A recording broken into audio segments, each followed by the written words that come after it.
scum crew ain't a gaggle to be trifled with. From Trash Johnson, to Streetwalker Sally, to Scumbag and Ian the Mohawk, just to name a few. We staged a coup on Oswaldo Scumbaggerton and took him out execution style.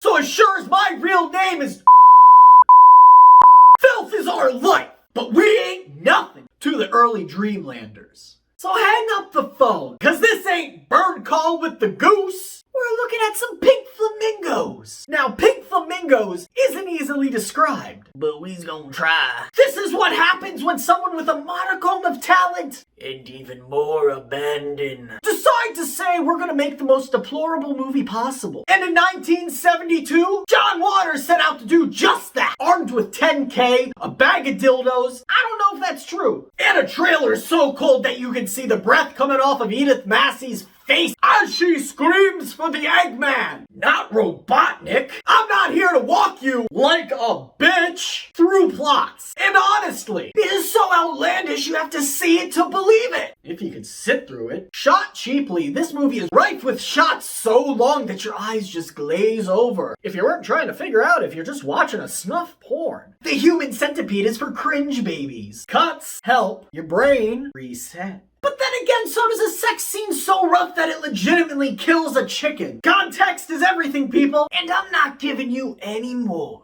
A clash of filth, spearheaded by the notorious Divine. I am sadly no Divine expert, other than Ursula from The Little Mermaid was based off of her. Maybe she needs a little...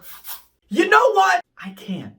I find myself at an impasse for this fucking review. The depravity is off the charts in the best and the worst ways. It looks and sounds terrible. Its loose narrative of battling filth is strung together with more perverse weirdness than you can shake a hidden dick at. But don't worry, it'll be gone by the next one. Alvin of the Chipmunks called this movie classless. Like the road chip was any goods. Despite its technical shortcomings. Like I'm one to fucking talk. The cast and crew's dedication to their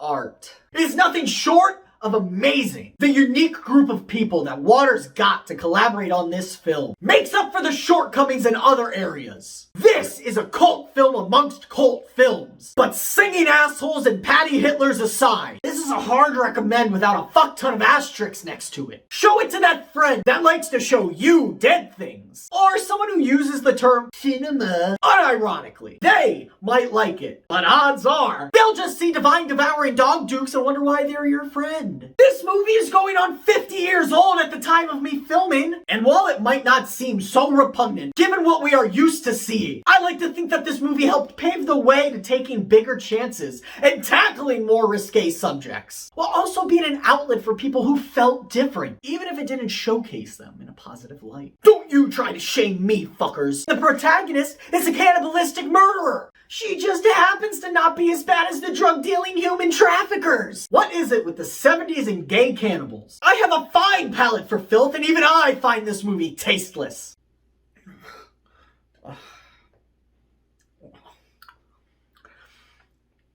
And I fucking love it! Bring on the Eggman!